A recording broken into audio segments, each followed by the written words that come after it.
O doutor Francisco Correia Ueforte, ele é doutor em Ciência Política e livre docente pela Universidade de São Paulo, onde foi professor por muitos anos e é professor emérito da USP, foi professor visitante da UFRJ e ministro da Cultura de 1995 a 2003. Ele publicou livros, capítulos de livros e artigos muito relevantes, e eu vou me permitir dar destaque a 2 títulos, além da apresentação do livro do Paulo Freire, como já antecipei, um livro intitulado Por que Democracia? E outro livro intitulado Formação do Pensamento Político Brasileiro. Mais uma vez, doutor Ueforte, muito obrigado pela sua gentileza em estar conosco, é um grande privilégio tê-lo aqui. Professor Marcelo, também muito obrigado, e que tenhamos todos uma boa continuidade do nosso evento. Muito obrigado.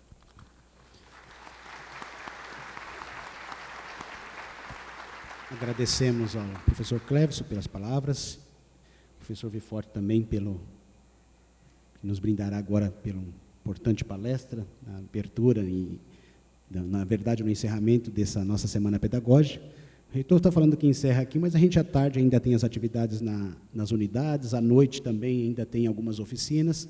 Eu quero também, em nome aqui da reitoria, agradecer a presença maciça dos nossos professores, dizer que, para facilitar, a gente já vai informar que, ao final da apresentação do professor Ueforte, nós teremos aí uns 15, 20 minutos para algumas questões que as funcionárias da Pró-Reitoria de Graduação estarão coletando as questões. Então, sem mais delongas, nós viemos aqui para ouvir o professor Ueforte, e é isso que nós vamos fazer agora.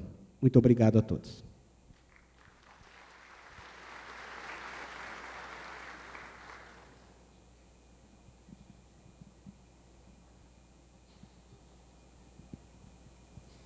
Muito obrigado, professor. Muito obrigado, professor. Muito obrigado a todos pela presença. Eu me sinto muito honrado de participar desta reunião de professores e de todo o sistema docente da Universidade Mackenzie. Minhas homenagens aos professores da universidade, aos reitores, aos patrocinadores da Universidade Mackenzie, que ocupa no cenário cultural brasileiro uma posição de prestígio há muitos e muitos anos. E quem lhes diz isto é um observador distante, no sentido de que não tinha tido ainda possibilidade de vir aqui pela primeira vez, mas um observador atento, porque eu me formei do outro lado da rua. Nós somos todos, de certo modo, parte de uma subcultura do mundo espiritual brasileiro, que é o mundo da Rua Maria Antônia, como nós gostávamos de chamar, que envolvia a Faculdade de Filosofia, Faculdade de Economia da USP, Faculdade de Arquitetura aqui na Rua Maranhão e, evidentemente, a Universidade Mackenzie. E a rua, de certo modo, como para os meninos da minha época, na cidade do interior de que eu vim, a rua é pública. Era a grande reivindicação dos garotos, quando os mais velhos queriam impor uma disciplina, uma certa disciplina, à atividade da cidade do interior. E os meninos que, em geral, estavam jogando bola ou quebrando vidraças, diziam, a rua é pública. E esta rua era pública nesse sentido, em que todos participavam do mesmo universo cultural. É para mim, portanto, uma grande alegria, uma grande honra e uma emoção pessoal poder estar aqui com os colegas e com todos os amigos. O tema da educação no Brasil é um tema, até certo ponto, antigo, e que ocupa as atenções no país desde, pelo menos, o início do século passado, 1910, 1920. De lá para cá, tem se dado muita atenção à necessidade do desenvolvimento educacional brasileiro. E no âmbito desta preocupação com o desenvolvimento da educação no Brasil, evidentemente tem que participar desta preocupação o cuidado com relação professor-aluno. Eu diria que o debate em torno da questão propriamente pedagógica da relação professor-aluno no Brasil acompanha um debate mais amplo do próprio processo de formação da democracia brasileira. É como se nós tivéssemos um debate sobre as possibilidades da democratização do ensino dentro da sala de aula e as possibilidades da democratização da sociedade no universo mais amplo do qual todos nós participamos. Nos dados atuais sobre o Brasil, são controversos para qualquer avaliação que se faça da educação no país.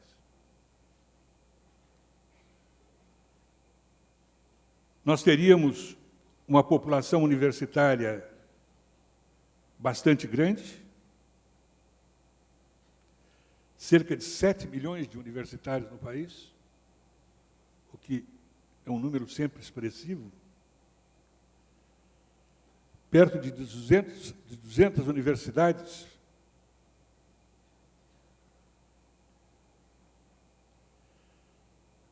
Temos um dado também, até certo ponto, otimista, de cerca de 10% da população analfabeta, quando em 1950 nós teríamos 50% da população analfabeta.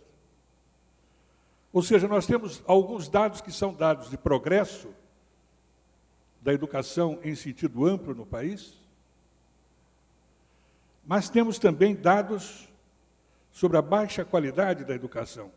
Evidente, nós não nos referimos aqui às universidades de ponta, como esta, do sistema educacional brasileiro, mas o sistema global.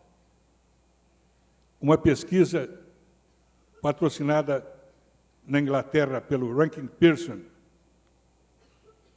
em 40 países, qualifica o Brasil em penúltimo lugar na lista dos 40. Digamos que não chega a ser um lugar honroso.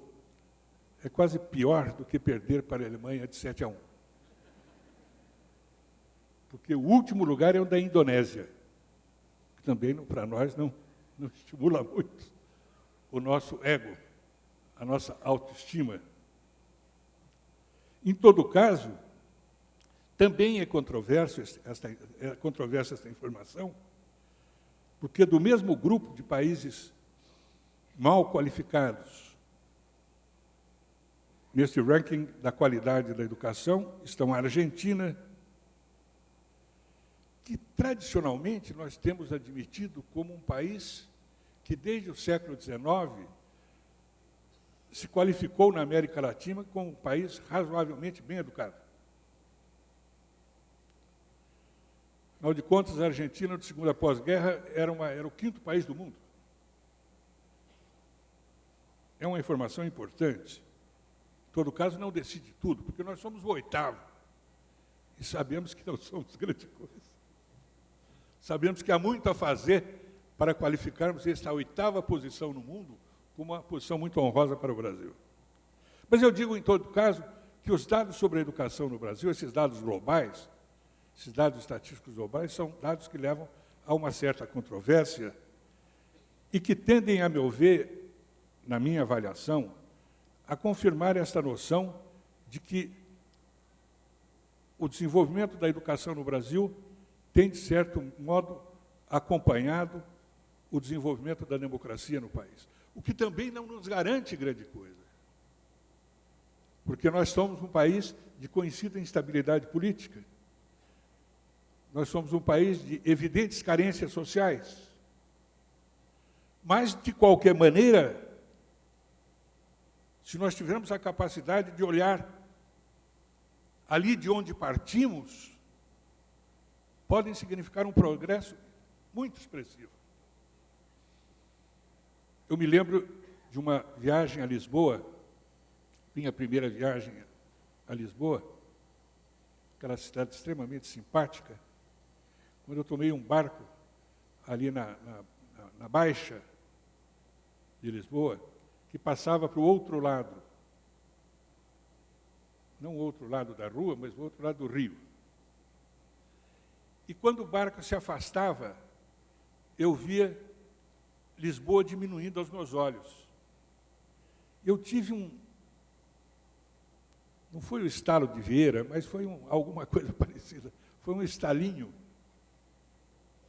Falei, meu Deus, nós viemos dali. Porque, afinal de contas, o Brasil teve um desenvolvimento enorme. Se nós pudermos acompanhar as nossas origens desde onde nós viemos. O Brasil dos fins do século XIX, quando se cria a Universidade de Mackenzie, quando se criam novas instituições brasileiras, novas iniciativas para o desenvolvimento brasileiro, era quase que a África. O Brasil do século XIX, o Brasil de antes da abolição da escravatura, era a África. Ou seja, nós temos um desenvolvimento da educação que nós temos que avaliar a partir destas origens. Mas eu me apressaria, tendo em conta a necessidade de uma exposição mais enxuta para os colegas, a tomar os anos 20 como referência, a passar para o século XX, tomarmos os anos 20 como referência, e dizer que nos anos 20 começa uma preocupação no mesmo quadro de crise do regime oligárquico rural que nós tínhamos na nossa sociedade, um processo de debate sobre o processo da educação brasileira. Eu mencionaria, por exemplo, o conhecimento de todos, Monteiro Lobato e o Jeca Tatu. A figura do Jeca Tatu era, na visão pessimista de Lobato naquela época, a visão do homem do campo preguiçoso, do homem do campo largado à sua miséria e à sua deseducação. Sabe-se que Lobato, ele próprio, acabou tendo uma perspectiva menos pessimista, mas esta visão era uma visão literária de um quadro da sociedade brasileira predominantemente agrária, com uma massa rural que fazia, até 1920, 1930, muito mais de 50% da população brasileira. Ou seja, o que nós temos de 1920, 1930 para cá é o desenvolvimento das cidades, o desenvolvimento das indústrias e também, curiosamente, não obstante todas as dificuldades, o desenvolvimento da educação. As universidades no Brasil são instituições recentes, instituições recentíssimas, mesmo se comparadas com as universidades na América Espanhola. A Universidade do Peru foi criada no século XVI. No Brasil, nós tivemos instituições universitárias criadas no início do século XIX, com Dom João VI e os que vinham depois, não no período colonial. E, verdadeiramente, universidades só vamos ter a partir do século XIX, fins do século XIX, início do século XX. Mas esta reflexão, este debate sobre a educação brasileira, que começa, então, nos anos 20, era o debate de uma elite que pretendia, de alguma forma, educar a sociedade. De alguma forma, criar uma sociedade mais aberta. De alguma forma comprometida com uma visão ilustrada do que deveria ser a sociedade brasileira. E que certamente não era naquele país agrário, quase semi-feudal. Nos anos 20, nós temos no Brasil, inspirado em grande parte no movimento americano, que começa na mesma época, o movimento da Escola Nova. O movimento da Escola Nova que é um movimento de modernização e a democratização da educação básica na sociedade americana, e que tem na figura de John Dewey, um dos seus líderes mais expressivos, tem expressão na sociedade brasileira daquela época com a figura importante do educador Anísio Teixeira, mais ainda de Lourenço Filho, mais ainda de Fernando de Azevedo. Ou seja, há realmente no Brasil dos anos 20, rural, pré-Revolução de 30, já uma preocupação com a educação, que é a preocupação mesma que se tem na sociedade democrática dos Estados Unidos, no sentido da educação como a preparação do cidadão para a democracia. Contudo, nós não tivemos a democracia. Nós tivemos uma ideologia democrática na educação e, logo a seguir, um movimento revolucionário que ele mesmo, de fundas consequências democráticas, acaba gerando uma ditadura, que é a ditadura de 37. Ou seja, a instabilidade política do Brasil gerou uma certa dificuldade de perceber este compromisso da educação com a democracia que vem desde as origens. Como eu dizia antes, no tema da educação na sala de aula, da relação entre estudante e professor, no tema da modernização, da democratização da relação da sala de aula. No caso do Brasil, está também o tema da democratização da sociedade brasileira. O que se tentava nos Estados Unidos era uma democracia, uma escola progressiva, como dizia John Dewey, contra uma tradição escolar baseada, mesmo nos Estados Unidos, pré-Dewey, na memorização. No caso brasileiro, o que vai se ter com o movimento da Escola Nova é um esforço difícil, mas continuado, no sentido de também se voltar contra o mesmo tipo de tradição que aqui teve uma duração muito mais longa do que na sociedade americana. É muito interessante, quando falamos da educação no Brasil, tentarmos nos lembrar das nossas experiências escolares. Eu não conhecia o significado de certas palavras em Portugal para essa educação tradicional.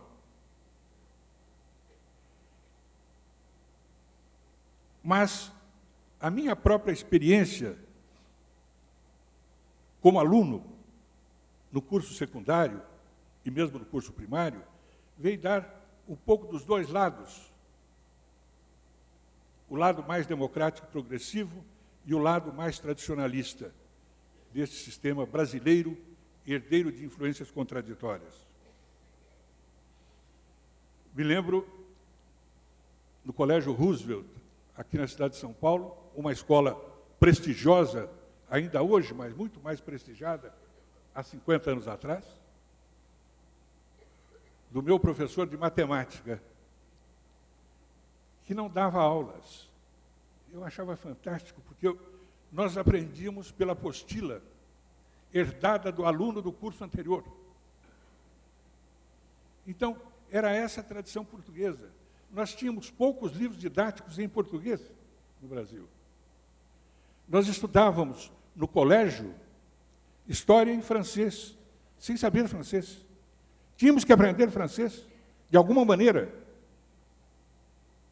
Nós estudávamos matemática, ou pelo menos geometria, em livros de geometria em francês também.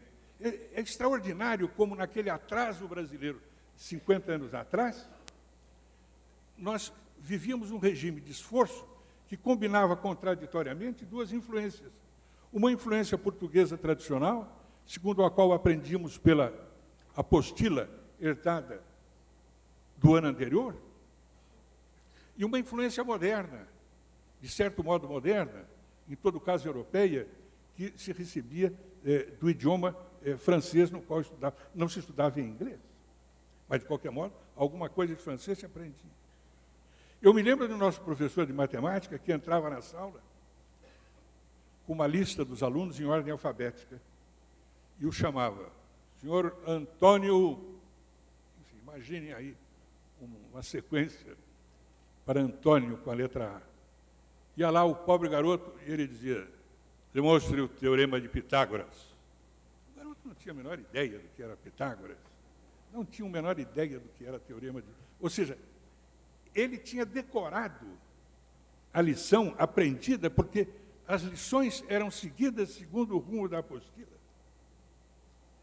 Era a famosa sebenta. Em Portugal se chamava este padrão de comportamento professoral de sebenta. Eu reconheceria, como ex-aluno desse sistema, porque não fui apenas aluno desse sistema, também havia entre professores que lecionavam de uma outra forma, mas uma aprendizagem do esforço, uma aprendizagem do valor do esforço que o aluno tem que fazer para aprender. Há um esforço que o aluno tem que fazer para conquistar aquele conhecimento que para ele é misterioso. Mas eu não podia gostar da matemática daquele jeito, porque eu não entendia nada de matemática. Não só eu e os meus alunos, os meus colegas, não aprendíamos nada. Alguns, eventualmente, vieram aprender depois, ou aprenderam por outras influências. Mas o que eu pretendia, Dewey, era que, ao apresentar a matéria para estudantes, se apresentasse o contexto da elaboração do tema, de tal modo que o estudante fosse, num processo de debate, num processo de discussão, elaborando a sua própria percepção do que pode significar aquele tema. É muito interessante que Dewey também criou nos Estados Unidos, nessa época, na Universidade de Chicago,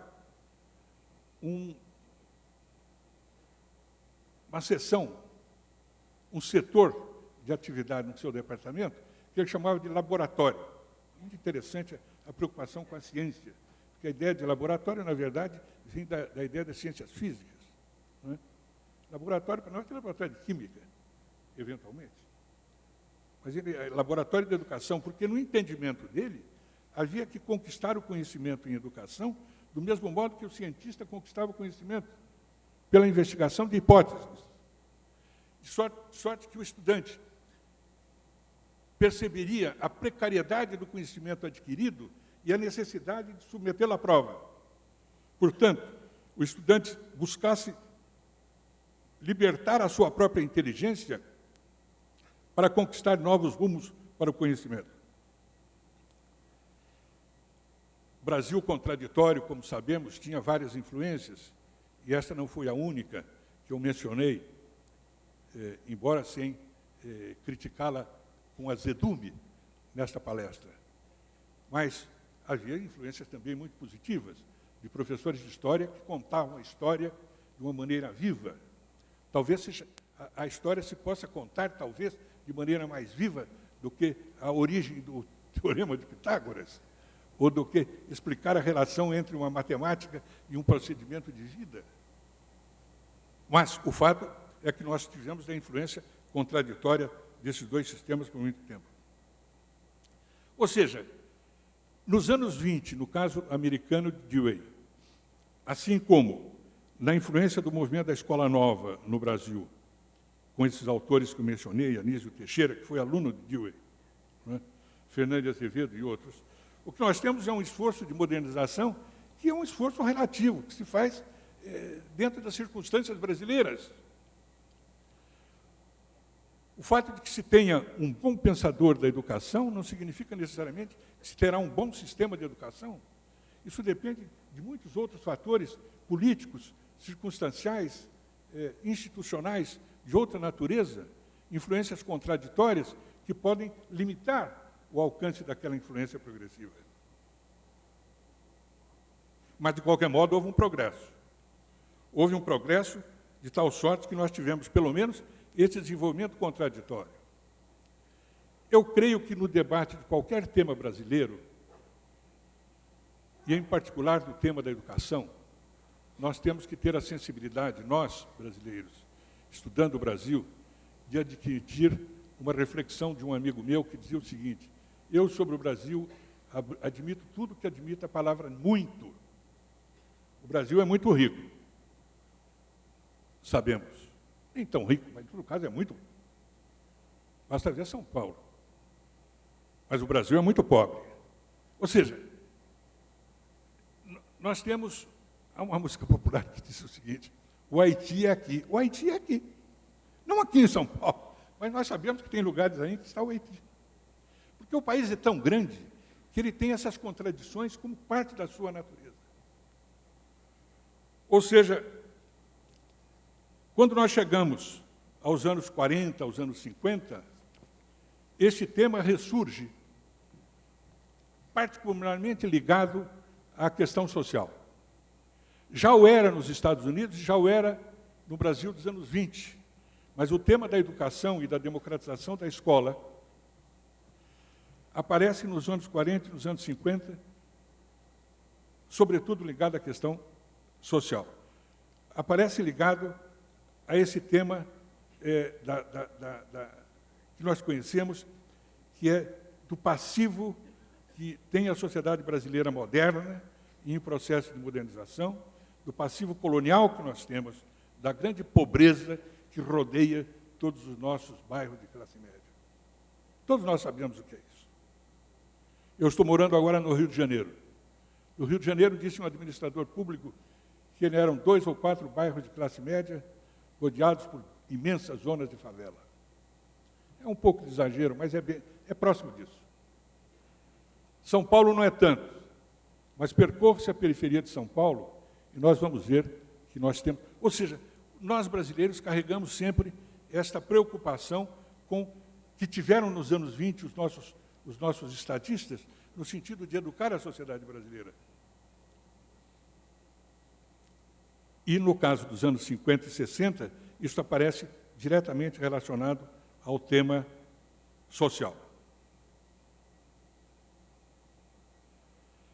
Aí me parece que há que examinar, neste contexto, há que examinar não apenas a influência que os pensadores dos anos 20 continuaram tendo, por exemplo, Fernando Azevedo, que também foi professor do outro lado da rua, professor de Sociologia, Departamento de Sociologia da Faculdade de Filosofia, e que era um sociólogo, né? Flores de Sá Fernandes, que também trabalhou em educação, Antônio Cândido e outros professores, vejam bem, homens que trabalharam em educação e que, na verdade, tinham uma preocupação predominante na área social,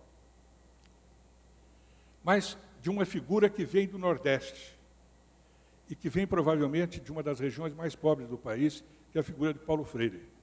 Quer dizer, a preocupação que tinha o grande educador americano, John Dewey, com a ligação entre a questão social e a questão da educação nos Estados Unidos, aparece nos anos 60 na atualidade da pobreza na sociedade brasileira, que já estava em franco processo de modernização. Eu me lembro que, no movimento criado por Paulo Freire no Nordeste, há uma preliminar que é em Angicos, no Rio Grande do Norte, um movimento que teve o título de Pé no Chão também se aprende a ler. Eu acho muito interessante o título, De Pé no Chão também se aprende a ler. Isto é, como essas pessoas que se dedicavam a este movimento entendiam que deveriam promover um processo de alfabetização, ensinar a ler, eles entendiam que era uma novidade chamar a atenção para que os pobres também podem aprender a ler. Isso que se tornou, que era desde os anos 20, uma preocupação das elites brasileiras de uma maneira geral. E também se tornou assim nos anos 60. Mas esta preocupação aparece, sobretudo, nesse título e vai aparecer nas formas pedagógicas que Paulo Freire, sobretudo, vai difundir na sociedade brasileira com enorme êxito. É também o período, sobretudo no início dos anos 60, depois de 1959, quando ocorre em Cuba a Revolução, que despertou muito mais esperança do que contradição, porque se imaginava que aquilo seria a retomada da democracia em Cuba, na verdade não foi. Mas, naquele momento, nos Estados Unidos, o governo americano lançava a Aliança para o Progresso. E a Aliança para o Progresso tinha preocupação com esta miséria que poderia fecundar movimentos de subversão ou de revolução em diferentes partes da América Latina, entre os quais o Brasil. E daí que apoiou, inicialmente, esses movimentos educacionais, sobretudo os que se realizavam no Nordeste. Ou seja, é muito interessante como acompanhar esse desenvolvimento contraditório que vai dando, que se dá na educação brasileira e nas doutrinas sobre a educação brasileira, também para entender como esta relação entre a influência americana e europeia e as influências locais vão ocorrendo. Uma das características interessantes de Paulo Freire é não apenas a influência que vem dos Estados Unidos, que vem da Europa, sobretudo de uma filosofia existencialista cristã, porque é muito interessante observar. Paulo Freire recebe uma influência do existencialismo cristão, de fatura, sobretudo, existencial católica, tanto quanto Dewey tinha uma influência de algo que não era o existencialismo, porque essa expressão não existia, mas de uma concepção filosófica também cristã, ele próprio religioso, na tradição da religião reformada, assim como Paulo Freire na tradição católica. São duas tradições cristãs que tentam influenciar suas sociedades em momentos inteiramente diferentes. Mas é muito interessante observar, no caso de Paulo Freire, esta influência regional da miséria concentrada, sobretudo nas populações do Nordeste, e de como ele vai influenciar o pensamento pedagógico brasileiro no seu geral. Ele fazia a crítica do artificialismo das cartilhas de alfabetização. Ele tinha uma piada que realmente tem sentido para nordestino, sobretudo nordestino das regiões mais pobres. Eu não sei se tem sentido para todos os paulistas, mas que ele criticava muito a expressão Eva viu a uva. Eva viu a uva, que era uma das primeiras expressões que se usava nas cartilhas para ensinar a alfabetização. Ele dizia, mas como? Com aquele acento tipicamente nordestino. No Nordeste, pobre não vê uva. Só vê uva quando fica doente. Eu me lembrava de uma frase de humor, eu não sei se de humor ou de mau humor, que o sujeito pobre, quando come frango, um dos dois está doente.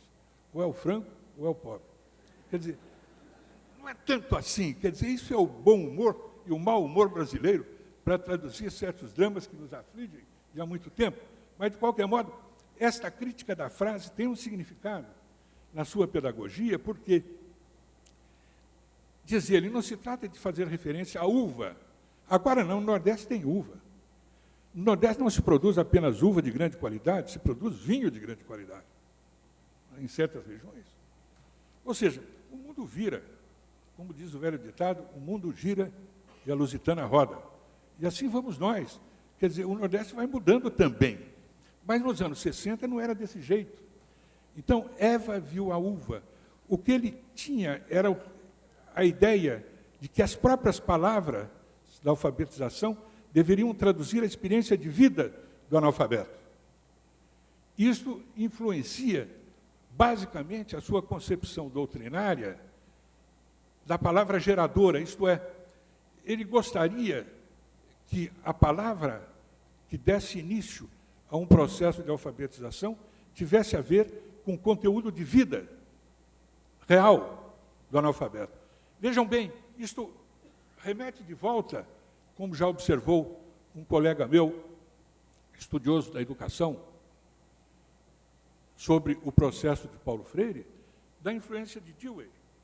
Ele queria a influência do meio ambiente, a influência da sociedade, sobre o processo de formação das palavras, para, a partir de então, ver o processo de alfabetização de modo criativo, de modo progressivo.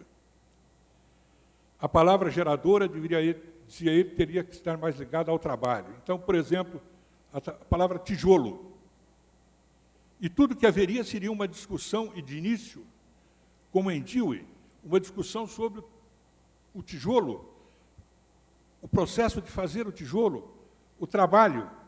Ou seja, tudo que colocasse o analfabeto em processo de alfabetização, na familiaridade do seu modo de vida, visualizando uma palavra e uma imagem colocada no quadro sobre o que era o tijolo, sobre o que era a casa, porque ele era, eventualmente, um pedreiro ou sabia o que era fazer uma casa. Ou seja, esta relação entre a vida social e a alfabetização é essencial no caso de Paulo Freire e adquire uma ressonância no caso dele, que eu não sei se Dewey teve no seu período nos Estados Unidos, mas no caso brasileiro, uma ressonância de que Paulo Freire seria um marxista, nada mais longe disso. Era, como Dewey, um religioso militante, religioso de ir à missa, de participar, e tinha, na sua concepção da educação, uma visão doutrinária de fundo radicalmente cristão como outro, embora numa linha cristã diferenciada.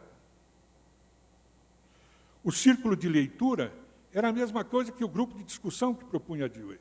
Ou seja, ele tem todo um desenvolvimento, vai se desenvolvendo essa concepção, provavelmente numa acepção cada vez mais politizada, porque ele também entendia que isso na sociedade brasileira tinha um significado político real. É claro, nós vemos na sociedade brasileira, mesmo hoje, que o fato de crescer a população alfabetizada no país significa que muda, de certo modo, a cultura política brasileira. Se muda para o bem, se muda para o mal, é algo a discutir. Mas muda. É disso que se trata. A influência desta pedagogia brasileira é enorme na sociedade numa certa época, foi muito grande na América Latina e na África num certo período e alcançou ressonância em certos setores acadêmicos nos Estados Unidos. Ou seja, a reflexão que eu trago, se possível, para o debate que deve se seguir, é a reflexão sobre este tema. Entendo que o desenvolvimento da democracia no Brasil, com todas as suas instabilidades, está associado ao desenvolvimento da educação. Entendo que o desenvolvimento da educação no Brasil, com todas as suas precariedades, está associado ao desenvolvimento da democracia. Entendo que o desenvolvimento da democracia ajuda o desenvolvimento da educação. E que as melhores doutrinas sobre o desenvolvimento da educação na sala de aula são aquelas que refletem uma concepção sobre a vida democrática em sociedades. Mas também haverá aqueles que pensem que o desenvolvimento da democracia pode criar um tipo de ambiente social que prejudica a educação e, no fim, prejudica a própria democracia. Isso é parte do debate, é do debate que nós devemos viver cada vez mais o processo de produção das ideias. Eu agradeço a atenção de todos, espero as suas perguntas e a possibilidade de uma discussão. Muito obrigado.